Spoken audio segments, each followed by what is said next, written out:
Welcome. How to overrule negative thoughts. How to overrule negative thoughts. You know, these things, the thoughts. We said positive thoughts, we said negative thoughts. What made the thoughts negative? What made the thoughts positive? We said they are negative because they sucked energy from us. They withdrew energy from our bank. Keep us then, weaken us, and disrupt our manifestations and our vibrations. Who told you they're actually doing that? How? How do we come about that? Because a thought was sold to us. We were taught that those thoughts are negative, that when we think about them, they will drain us. And we were taught that some thoughts are positive, and when we think about them, they will energize us, they will increase our vibrations. How does a serial murderer get excited at the thought of killing someone? And a non-serial murderer does not get excited. But when you think about killing someone, you become depressed, withdrawn. Do you know why? Simply because the serial murderer has programmed himself to think about murder as an energy given thought. So he has programmed himself just the way you have programmed yourself.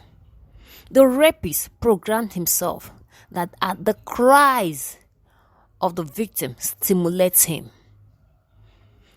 But the non-rapist abhors the cries. One of the things we need to do is to debrief ourselves that thoughts can be negative and can be positive. Yes, the serial murderer, the rapist, the unrepentant robbery we said they are debased mind. They don't think in the natural way, in the normal way every right thinking person should be thinking. Because we have a standard, we have a focus, we have a measure of what is the right kind of thinking.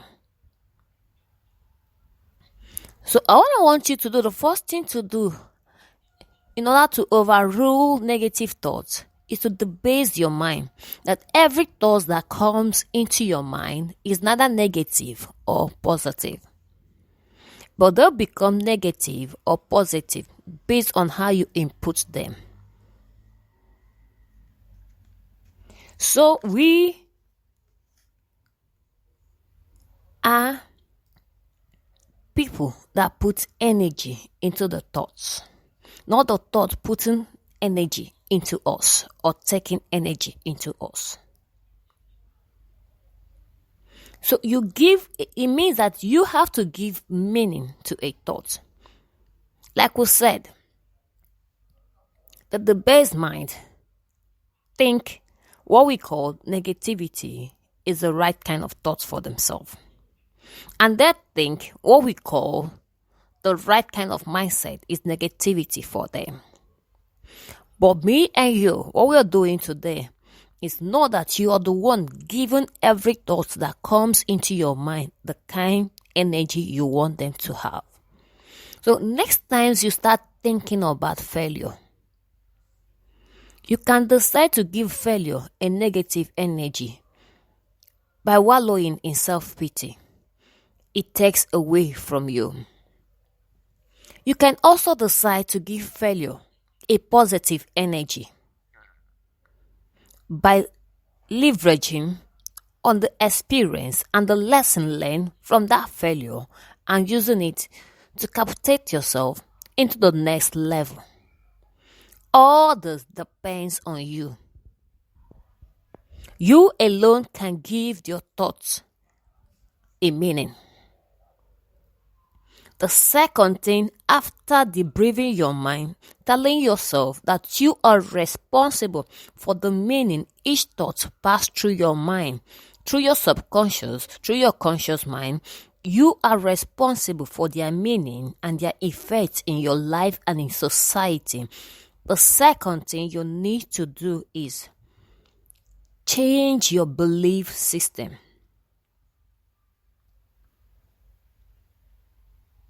So instead of feeling lost, we activate pain when we feel we've lost something. Now, it is that feeling of loss that activates pain.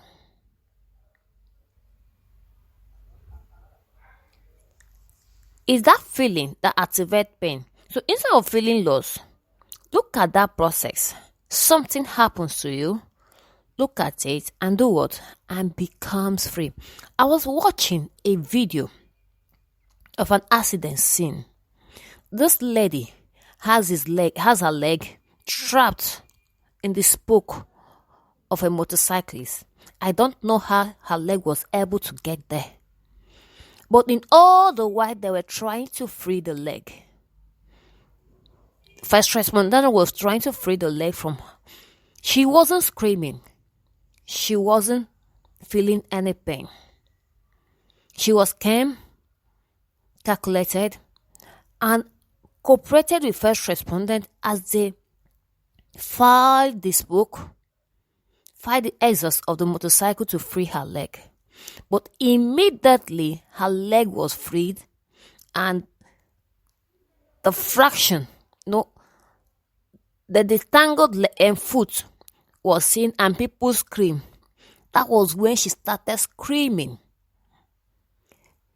Now, all this while, has she not been feeling the pain? But she has also suggested to herself to remain calm. It was when she saw the reality. Oh, my legs is hanging barely. Oh, it means I'm going to be amputated. She activated the pain point. Those thoughts were what activated the pains in her. So you should personally activate your belief system. In my culture, we say, children, don't touch this spot.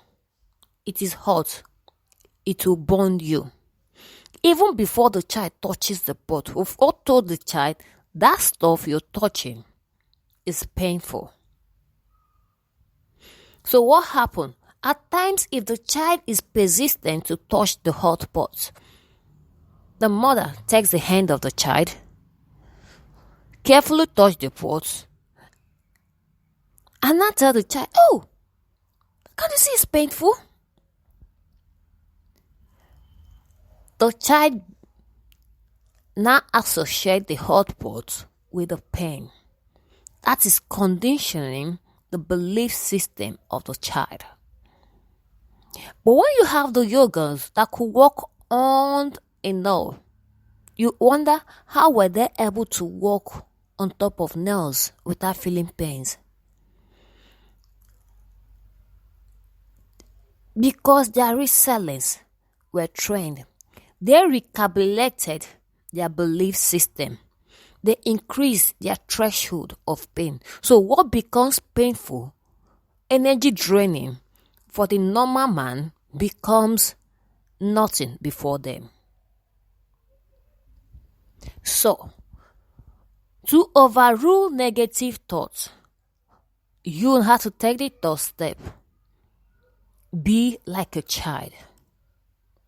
A child learns to walk, falls down, cried, stand ups, and continue the process. The child doesn't give up. So, to build your resilience, you need to keep practicing, shifting the threshold, recalibrating yourself, and telling yourself every thought that comes to me must be energy giving and not energy draining. It's a conscious practice you have to imbibe. And when we do this, we become energy filled. We start redirecting our thoughts. We start maximizing our potential. I hope you do this. I see you next time.